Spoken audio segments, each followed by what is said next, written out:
CSK are off the mark. சிஎஸ்கேட முதல் victory இந்த சீசனில் இப்போ வந்திருக்கு. டிசிக்கு அகேன்ஸ்ட் தான் இந்த மேட்சை சூப்பராக சேப்பாக்கில் வின் பண்ணியிருக்காங்க. த ஓஜி இஸ் பேக் டி அப்படின்னு சிவகார்த்திகேயன் சொல்லியிருப்பார் பார்த்தீங்களா, அதுதாங்க எனக்கு ஞாபகம் வருது.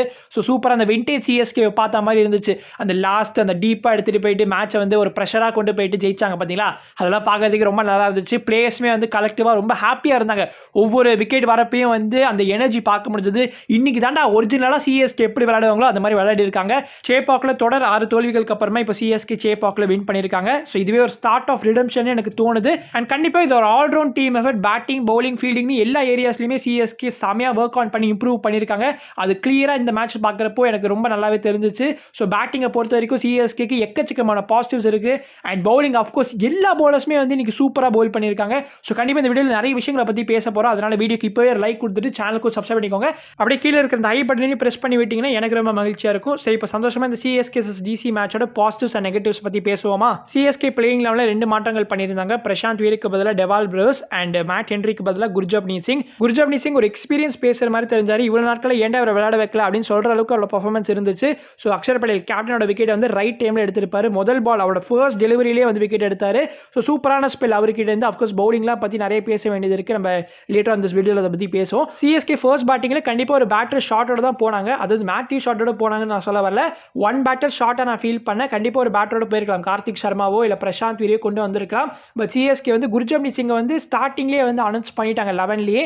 எனவே அதெல்லாம் இருக்கட்டும். ஸோ சிஎஸ்கே வந்து as usual Ruturaj and Sanju open பண்ணியிருந்தாங்க. இன்னைக்கு தாங்க சிஎஸ்கேக்கு ஒரு பெர்ஃபெக்டான பவர் பிளே ஸ்டார்ட் இருந்துச்சு. அஃப்கோர்ஸ் இதுலையுமே வந்து 1008 சிக்கல்கள் இருக்க தான் செஞ்சிச்சு. But the good thing CSK ஒரு நோ விக்கெட் லாஸோட பவர் பிளே ஆரம்பிச்சது ரொம்ப நல்லா இருந்துச்சு. 6 ஓவரில் 61 ரன் ஸ்கோர் பண்ணாங்க.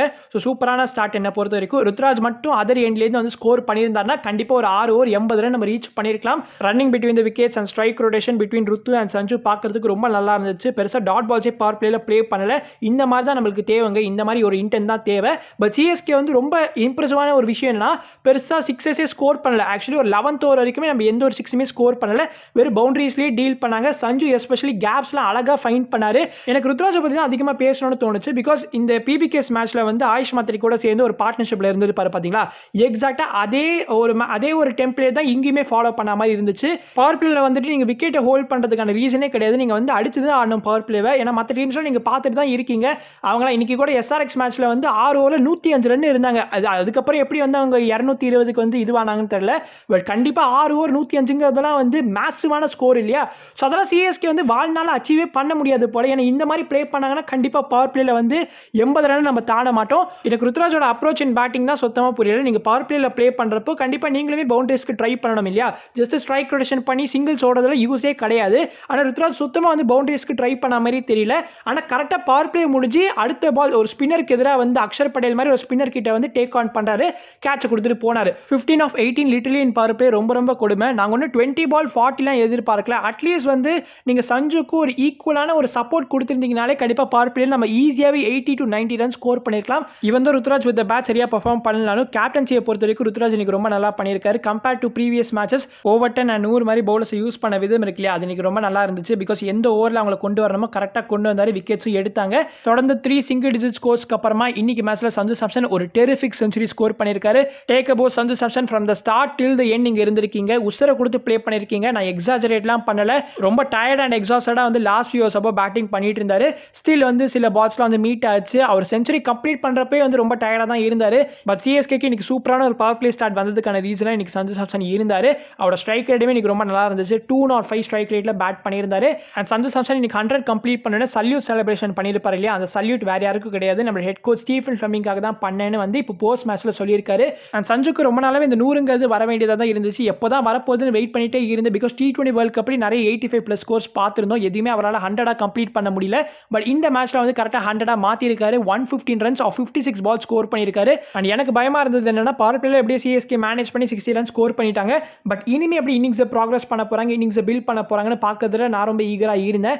நான் அப்போயே நினைச்ச சஞ்சு ஆர் ஆயுஷ் மாத்திரி இவங்க 2 பேர்ல ஒருத்தர் கண்டிப்பாக இன்னிங்ஸோட முடிவு வரைக்கும் இருக்கணும். அப்போ தான் சிஎஸ்கே வாழ 220 230ன்ற மாதிரி போக முடியும். பிகாஸ் செட்டில்டு பேட்ஸ்மேன் இருக்கிறப்போ தான் கண்டிப்பாக அந்த எண்ட் ஓவர்ஸ், அதாவது டெத் ஓவர்ஸில் வந்து அவங்களால நல்லா மேக்ஸிமைஸ் பண்ண முடியும். ஸோ சஞ்சு சாம்சன் எக்ஸாக்டாக வந்து கடைசி வரைக்கும் இருந்தார். சூப்பராக இன்னைக்கு மேட்சை ப்ளே பண்ணியிருப்பாரு. இந்த ஆயுஷ் மாத்திரை பற்றி பார்த்தோன்னா இன்னைக்கு சூப்பரான ஒரு இன்னிங்ஸ் ப்ளே பண்ணியிருப்பாரு. 59 ரன் ஸ்கோர் பண்ணியிருந்தாரு. இந்த மாதிரி ஒரு இன்னிங்ஸ் தான் வந்து நான் ருத்ராஜ் கிட்ட இருந்து எதிர்பார்த்தேன். அக்ஷர், இங்கிடி, நட்ராஜன் யாரை பார்த்துமே யாருமே இன்னைக்கு மாத்திரை பயப்படல. அண்ட் டிசியுமே இன்னைக்கு ப்ரிடாமினென்ட்டாக வந்து பேஸ் பவுலர்ஸை நம்பி தான் போயிருக்காங்க.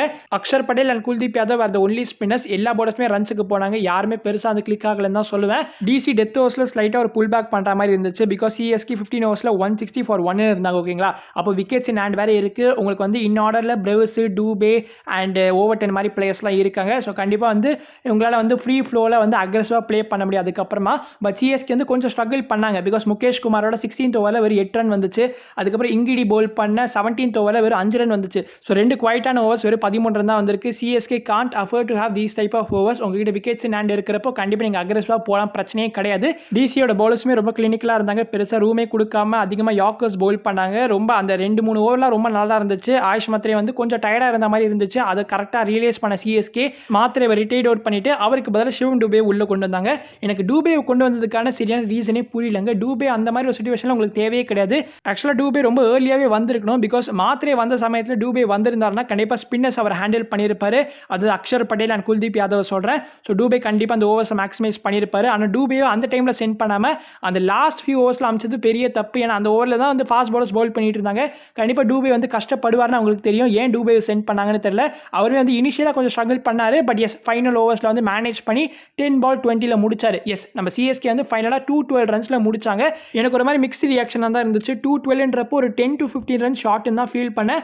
ஸோ பவர் பிளே மட்டும் கரெக்டாக ப்ளே பண்ணியிருந்தோன்னா கண்டிப்பாக சிஎஸ்கே வந்து 220 or 225 ரீச் பண்ணியிருப்பாங்களேடா அப்படின்ற மாதிரி யோசிச்சுட்டு இருந்தேன். டிசியுமே லாஸ்ட் ஃபியூ மேட்சஸ் தான் நம்ம பார்த்துட்டு இருக்கோம். இப்போ வந்து ஒரு 4 விக்கெட் போனாலுமே அந்த டீமால் கம்பேக் பண்ண முடியுன்றது நம்மளுக்கு தெரியும். ஸோ சிஎஸ்கே இந்த மேட்சை ஜெயிக்கணும்னா கண்டெயின்லாம் பண்ணுறதுக்கு வாய்ப்பே கிடையாது. கண்டிப்பாக வந்து இவங்க கிட்ட இருக்கிற பேட்ஸ்மேனுக்கு இவங்க 20 ஓவர்ஸ் முழுசாக ப்ளே பண்ணாங்கன்னா கண்டிப்பாக அடிச்சுட்டு போயிடுவாங்கன்னு எனக்கு தெரியும். ஸோ விக்கெட்ஸ் கண்டிப்பாக எடுத்தாங்கன்னு நான் நினச்சேன். ஸோ ரெகுலர் இன்டர்வல்ஸில் சிஎஸ்கே விக்கெட்ஸ் எடுத்துகிட்டே இருந்தாங்க. அதுதான் வந்து நம்ம சிஎஸ்கேக்கு வந்து ஒரு ப்ளஸ்ஸாக அமைஞ்சிச்சு. நம்ம வந்து அவங்களுக்கு மேலே ப்ரெஷர் போட்டுகிட்டே இருந்தோம். இவன் தான் ஸ்டப்ஸ் அண்ட் மில்லர்னு 2 பெஸ்ட் பேட்ஸ்மேன் ஆஃப் டிசி வந்து கிரீஸில் இருந்தாலுமே நான் பெருசாக பயப்படல. அண்ட் என்ன மாதிரி தான் நீங்களும் இருந்திருப்பீங்கன்னு நினைக்கிறேன். எஸ் கொஞ்சம் பயத்தை காமிச்சாங்க. ஒரு சில பவுண்டரிஸ்லாம் போச்சு.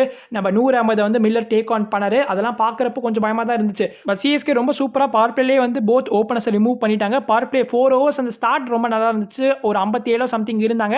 அதுக்கப்புறமா தான் கேஎல் ராகுல் அண்ட் பத்தும் நிசங்கா அவுட் ஆனாங்க. ஸோ பவர் பிளேல சிஎஸ்கே தான் வந்து அந்த ஃபேஸை வின் பண்ணியிருப்பாங்க. அதுக்கப்புறம் அந்த மிடில் ஓவர்ஸ்லையுமே வந்து பெருசாக டிசியால் ரன்ஸ் அடிக்க முடியல. பிகாஸ் அவங்களுக்கு பார்ட்னர்ஷிப்பே வந்து பெருசாக அமையலை. எல்லாருமே வந்து லைனாக அவுட் ஆகிட்டே இருந்தாங்க. அதனால தான் ஸ்டப்ஸ் அண்ட் மில்லர் மாதிரி 2 பெஸ்ட் பிளேயர்ஸ் கிரீஸில் இருந்தாலுமே அவங்களால பிக் ஷாட்ஸுக்கு போக முடியல. கண்டிப்பாக போனால் கேட்ச் ஆகிரும் தெரியும். அதனால தான் வந்து ரொம்ப குவைட்டாக ப்ளே பண்ணாங்க. அதுதான் சிஎஸ்கேக்கு வந்து ஒரு ப்ளஸ்ஸாக அமைஞ்சிச்சு. ஸோ அவங்களுக்கு வந்து ரன் ரேட் வேறு ஏறிட்டே போகுதுன்னு தெரியும். ஒரு சைடில் பேட்டிங்க்கு ஒரு சஞ்சு சாம்சன்னா, பவுலிங்க்கு ஒரு ஜேமி ஓவர்டன். இன்னைக்கு 4 இம்பார்ட்டன்டான விக்கெட்ஸ் எடுத்திருக்காரு. 4 ஓவர்ஸில் வெறும் 18 ரன்ஸ் தான் கன்சீட் பண்ணியிருக்காரு. எக்ஸ்ட்ரானரியான ஸ்பெல் கன்சிஸ்டண்டாக பெர்ஃபார்ம் பண்ணிட்டு இருக்காருங்க ஜேமி ஓவர்டன். லாஸ்ட் வருஷமே சிஎஸ்கே வந்து அதிகமான வாய்ப்புகள் கொடுக்காம தப்பு பண்ணிட்டாங்க. அதுவும் டேவிட் மில்லரோட அந்த போல்டுக்கு அப்புறமா அவரோட செலிப்ரேஷன் பார்க்கறதுக்கு அவ்வளோ நல்லா இருந்துச்சு. செம அக்ரெசிவாக செலிப்ரேட் பண்ணாரு. பேட்டிங்ல ஏதாவது கிரைசிஸ் சிச்சுவேஷனா ரன்ஸ் தேவையா, அப்போ ரன்ஸ் அடிச்சு கொடுக்குறாரு. பவுலிங்ல ஏதாவது பிரச்சனையா, விக்கெட்ஸ் தேவையா, அப்போ விக்கெட்ஸ் எடுத்து கொடுக்குறாரு. ஸோ ஜேமி ஓவர்டன் ஆல் ஏரியாலையும் ஐயா கில்லிடான்ற மாதிரி பெர்ஃபார்ம் பண்றாரு. 145+ போடுறாரு. நல்லா டாலாக இருக்காரு. பேட்டிங்லேயுமே வந்து ஹேண்டியான நாக்ஸ் ப்ளே பண்ணுறாரு. சிஎஸ்கே கிடைச்ச ஒரு டைமண்ட்னா அது ஜேமி ஓவர்டன் தான். சிஎஸ்கே ஜேமி ஓவர்டனை ரீட்டைன் பண்ணப்பே நிறைய பேருக்கு சர்ப்ரைசிங் அண்ட் சில பேருக்கு கொஷனாக இருந்துச்சு. எதுக்காக ஜேமி ஓவர்டனை ரீட்டைன் பண்ணீங்க, இவரை விட பெட்டரான ஆப்ஷன்ஸ் ஆப்ஷனில் அவைலபிளாக இருக்காங்களே, ஸோ இவரை ரிலீஸ் பண்ணியிருக்கலாம்ல அப்படின்னு சொல்லிட்டு இருந்தாங்க. பட் ஜேமி ஓவர்டன் எல்லா ஏட்டர்ஸுமே he has proven wrong. Then CSK surprisingly அகிலசனுக்கு வாய்ப்பு கொடுத்திருந்தாங்க. பவர் பிளேல பவுல் பண்ண வச்சிருப்பாங்க. 2 ஓவர்ஸ் தான் டோட்டலாக பவுல் பண்ணியிருந்தாரு. 20 ரன் கன்சீட் பண்ணியிருந்தாரு.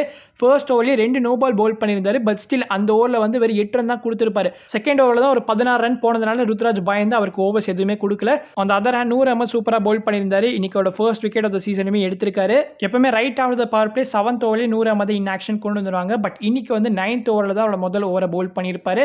ஆக்சுவலாக கலீல் தான் ரொம்ப டிசப்பாயிண்டிங்காக இருந்தார். அவர் தான் அதிகமான ரன்ஸுக்கு போனார். கலீலுக்கு 3rd ஓவர் கொடுத்ததுக்கு பதிலாக நூர் அஹமதோட கோட்டா ஃபுல்லாக முடிச்சிருக்கலாம். ஸோ ஏன் ஸ்பின்னர்ஸோட கோட்டா ஃபுல்லாக முடிக்க மாட்டாருன்னு தெரியல. நூர் அஹமத் இன்னைக்கு நல்ல ஒரு ரிதமில் இருந்தார். அண்ட் பவுண்டரி ரோப் கிட்ட வந்து எக்ஸ்ட்ரானரி ஒரு சேவ் பண்ணியிருப்பாரு. ஸோ நூருக்கு ஒரு நல்ல நாளாக இன்னைக்கு இருந்துச்சு. அகிலோசனுமே எனக்கு சூப்பரான ஒரு கேட்ச் பிடிச்சிருப்பாரு. சர்ஃப்ராஸ் கானோட கேட்சை மறந்துட்டு பாருங்க, அவருமே எக்ஸ்ட்ரானரியான ஒரு கேட்ச் பிடிச்சாரு. நம்ம பராசக்தி எக்ஸ்பிரஸ் எப்படி ஓடுவாரோ அந்த மாதிரிலாம் ஓடினாரு. ஸ்டப்ஸுமே கடைசி வரை போராடினாரு. அவருக்கு கரெக்டான ஒரு சப்போர்ட் இருந்திருந்தா கண்டிப்பாக இன்னைக்கு டிசி மேட்சை வின் பண்ணியிருப்பாங்க. மில்லர் கொஞ்சம் சப்போர்ட் பண்ணாரு. பட் அவருமே வந்து ஏர்லியாக அவுட் ஆகினதுனால எதுவுமே செய்ய முடியல. டிசி இந்த எண்ட் ஆல் அவுட் வேற ஆகிட்டாங்க. 189 ரன்ஸில் முடிச்சிருக்காங்க. சிஎஸ்கே 23 ரன்ஸ் மார்ஜினில் இந்த மேட்சை வின் பண்ணியிருக்காங்க. சிஎஸ்கேட முதல் விக்டரி இந்த சீசனில் இப்போ வந்திருக்கு.